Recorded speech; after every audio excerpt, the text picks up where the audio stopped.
Le handball est fantastique, la voix enthousiastique. Bienvenue dans cette vidéo débrief suite à la victoire lors du premier jour, la première journée du tournoi olympique de l'équipe de France féminine. Victoire sur le score de 31-28. 31-28, victoire de haute facture qui aurait été difficile à se dessiner, même si la France a mené la plus grande partie de la rencontre. Mais là, dans cette vidéo débrief, on va revenir un petit peu à froid suite à ce qui s'est passé. Et donc, j'ai eu l'occasion d'aller un petit peu dans les analytics, un petit peu dans les statistiques de cette rencontre, en mettant en même temps certaines actions, en voyant certaines choses, certains phénomènes qui se sont déroulés, pour expliquer un petit peu plus à froid ce qui a occasionné la victoire de l'équipe de France, le contexte général et après les perspectives pour les matchs à venir. Donc, l'équipe de France est donc imposée sur le score de 31-28. Il y avait 15-12 à la mi-temps. À savoir que le pourcentage de réussite générale pour l'équipe de France, il est de 78%, ce qui est quand même très bon. 31 buts sur 40 tentatives sur l'ensemble du match. Tandis que la Hongrie n'a eu que 64% de réussite, 28 tirs réussis sur 44 tentatives. Et donc, à noter la meilleure marqueuse de l'équipe de France hier soir. Elle a, surtout en fin de rencontre, elle a vraiment débloqué la situation et elle a permis d'asseoir la domination de l'équipe de France. C'est la capitaine Estelle Zeminko. 6 buts marqués pour elle, 100% de réussite dans ses tentatives. La deuxième buteuse, c'est Pauletta Fopa, 5 buts, pareil aussi à 100%. Troisième, Tamara Horacek, 4 buts à 100%, ex aequo avec Orlan Kanor, mais qui a marqué 4 buts, mais sur 6 tentatives, soit 67% de réussite pour elle. Concernant les gardiennes, à mentionner Laura Gloser n'a que 3 sur 15 et Atadou Sako 4 sur 20, soit au total pour les gardiennes 7 sur 35, soit 20% de réussite seulement pour les gardiennes de l'équipe de France. Alors qu'en face, même si on peut dire que la marque pour l'équipe de France est assez répartie, la marque par contre du côté des Hongroises, eh ben, on constate que Senye Kuchora a marqué 8 buts à 80%. Et Victoria Giori, 6 buts à 75%. Ce sont les deux meilleures marqueuses pour la Hongrie. Même si elle n'a pas beaucoup marqué, Petra Vamos, la future Messine, avec 2 buts seulement, a laissé une impression visuelle excellente. Elle a été un véritable poison, surtout en début de rencontre, lors de la meilleure période de l'équipe de Hongrie, à surveiller absolument. Mais là où la Hongrie a énormément pêché, c'est surtout au niveau de ses gardiennes. Seulement 18% au global de réussite pour Kinga Jarunik qui a fait 4 arrêts sur 22 et Blanca Bedeux, 0 arrêt sur 13 tentatives. Donc au niveau des performances des gardiennes, ça a énormément pêché. Un peu plus d'arrêts des gardiennes aurait permis à la Hongrie de rivaliser encore davantage. Mais toujours est-il que c'est à ce niveau-là que ça s'est joué, en fait, là où ça a été le plus défaillant pour elle. Il y a d'autres compartiments du jeu où l'équipe de France a pu performer d'une certaine façon, notamment au niveau de sa défense, beaucoup de stops défensifs et une énorme activité quand on voit visuellement la performance de l'équipe de France. Et pourtant, là, je sors un petit peu du domaine des statistiques et de l'impression de jeu pure et dure. Il y a un contexte. Il est évident que tu organises des Jeux Olympiques chez toi, à Paris, avec toute la ferveur populaire que ça engendre. Tu es championne du monde en titre. Tu as une grosse équipe. Tu es aussi surtout champion olympique en titre. Ça fait beaucoup et donc forcément ça explique le nombre de pertes de balles, ça explique le nombre d'erreurs, d'imprécisions. C'est tout à fait normal, mais il n'y a pas que l'équipe de France qui est concernée puisqu'il y a eu l'ensemble des 6 matchs qui ont lieu hier soir, il y a eu hier soir, après-midi et matin. Il y a eu également beaucoup d'imprécisions un petit peu partout dans l'ensemble des équipes. C'est le premier match du tournoi, beaucoup de nervosité, beaucoup d'attentes, envie de bien faire et donc forcément on mentalise un petit peu. Et là j'en veux pour preuve pour l'équipe de France, par exemple ce loupé de Méline Dokandi qui tire avant même d'avoir reçu le ballon à un moment donné en deuxième mi-temps. Aussi pareil, je me permets de rectifier un peu le tir sur Tamara Horacek dans le débrief à chaud. J'avais dit qu'elle avait raté son début de match. En fait non, elle ne l'a pas raté puisqu'elle a marqué 2 fois en début de match. Mais c'est surtout qu'elle a perdu beaucoup de ballons. Et globalement, l'équipe de France a perdu aux alentours de... Et je regarde encore à nouveau, je ne vais pas te dire de saucisse dans ce débrief à froid. Je crois que c'est 18 pertes de balles. Non, 13, pardon. 13. J'avais bien qu'il y avait un rond dans le chiffre. 13 pertes de balles. Et justement, Olivier Crumble s'est revenu là-dessus et a considéré que c'était énorme. C'était beaucoup trop. Bien sûr, il voit la nervosité, il voit la tension, mais il attend forcément une réaction de ses joueuses lors de la prochaine rencontre contre les Pays-Bas dimanche soir. 13 pertes de balles. Dans un autre contexte, normalement, tu peux pas te permettre. Normalement, tu fais au mieux, tu fais match nul, voire tu perds. Mais là, vu que forcément, pour la Hongrie aussi, il y a eu des pertes de balles, il y a eu aussi pas mal de choses. Mais par contre, il y a eu des arrêts de gardiens qui n'ont pas été présents du côté de la Hongrie. On s'en sort là-dessus aussi. L'équipe de France a énormément marqué sur des percées, sur des tirs à 6 mètres et sur des montées de balles.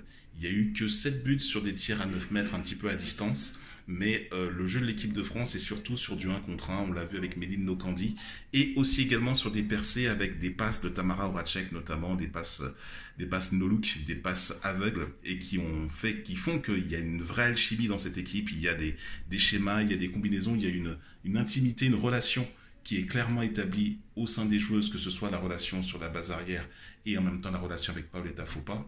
On peut déplorer aussi au niveau de l'équipe de France, c'est que sur les ailes, il y a eu très très peu de choses sur les ailes. Il y a juste Lucie Granier qui a pu marquer dans le jeu. Alicia Toublanc a scoré 2 fois, mais c'est 2 fois sur 7 mètres sur penalty. Et notamment sur l'aile gauche, Coralie Lassource a scoré 1 fois. Chloé Valentini a été un petit peu en dessous de son match. Elle a eu du mal à rentrer. Et elle n'a pas été, et aussi même, que ce soit en attaque ou en défense, Chloé Valentini, qu'on a l'habitude de voir sous de meilleurs auspices, la Messine, et même beaucoup de buts sont venus de son côté gauche, donc dans les ailes, et aussi également, une attitude défensive qui n'a pas été forcément très bonne, et pareil à droite aussi de l'autre côté, hein, Olivier Crumbles l'a mentionné. La défense a été bonne, secteur central, poste 2 et poste 3, mais sur les ailes, ça n'a pas forcément fait le boulot. Et quand on regarde forcément la ventilation des buts, on constate que c'est effectivement le cas. Donc là, ce sera aussi un élément à corriger pour la prochaine rencontre contre les Pays-Bas, dimanche prochain. Mais globalement, vu le contexte, on prend les 2 points, ça va, on l'emporte. Et la Hongrie qui, elle, aura fort à faire dimanche matin, pour le coup, à 9h du mat', contre le Brésil qui a fait la sensation de battre l'Espagne, ça va être déjà un match à gros enjeux pour la qualification pour la Hongrie qui a déjà pris du retard. Donc pour ce qui est de l'équipe de France, c'est bon, on est dans les clous et comme je te l'avais dit en prélude, en préambule, l'objectif c'est ni plus ni moins que d'avoir la première place. Alors il y a du monde forcément sur le chemin, mais en tout cas cette victoire contre la Hongrie qui est une des équipes fortes de ce plateau, de ce tournoi olympique, et là on a fait le boulot. Sinon, pour sortir un petit peu de ce match France-Hongrie dans la globalité, sans rentrer dans le détail, j'ai beaucoup aimé le match entre la Norvège et la Suède. Très belle victoire de la Suède. Le match aurait pu basculer d'un côté comme de l'autre, mais la Norvège, à un moment clé, a complètement raté, on va dire, des tirs faciles, ou alors de belles performances de gardienne, aussi également de la gardienne suédoise, aussi également.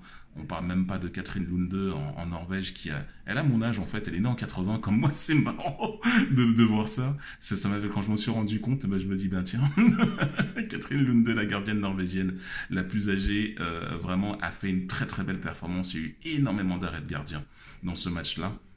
Et en même temps, c'est un match où ça a joué très très vite, beaucoup de possession de balles. Ça a été très très très rapide, un gros rythme, et c'était très plaisant à voir pour le coup. Mais du coup, c'est la Suède qui s'est imposée, la Suède qui s'est pas imposée contre la Norvège depuis plus de 7 ans. Et donc ça y est, la malédiction a été enlevée, et donc maintenant, du coup, la Suède a pris l'avantage dans ce groupe-là. Donc la Norvège, qui est donc les vice-championnes du monde en titre, va devoir se refaire, avec notamment des Mørk et Oftedal qui forcément auront à cœur de se racheter. Pourtant, elles ont pas mal joué, quoique Oftedal a été un petit peu en dessous hier soir dans le match que j'ai vu. Mais très sincèrement, l'attaque à 7 de la Suède, c'est un concept, avec cet enclenchement sur le côté droit pour après faire une position de deuxième pivot. La Norvège n'a jamais vraiment su répondre à ce schéma offensif proposé par la Suède, et si bien qu'à la fin, ça les a un petit peu usés, perte de lucidité au tir, et donc voilà, ça a donné la victoire de la Suède à l'arrivée. Victoire aussi également, belle victoire, donc je te disais, du Brésil sur l'Espagne. Belle victoire des Pays-Bas sur l'Angola aussi également. Ça a été un très très beau match aussi. C'était le deuxième match après le match d'ouverture, la victoire du Danemark sur la Slovénie.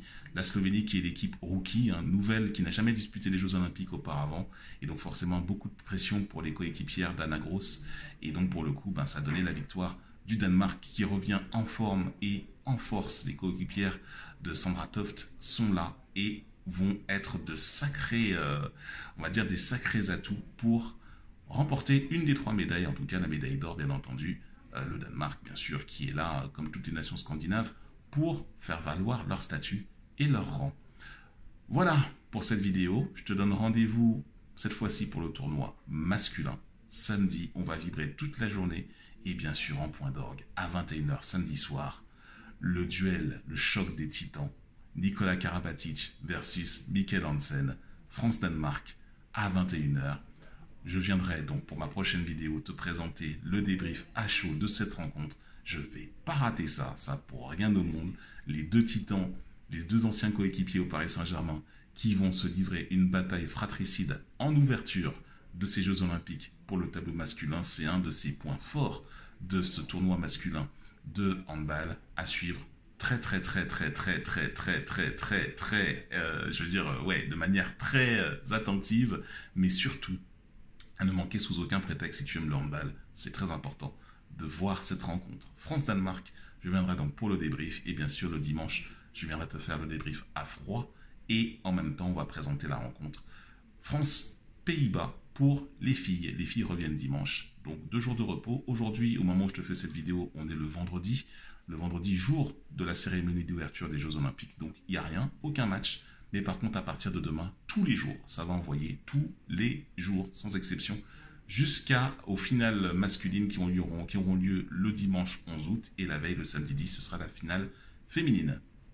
On est là, enthousiastique. Le gimmick, je me le rappelle, je l'ai appris par cœur pourtant.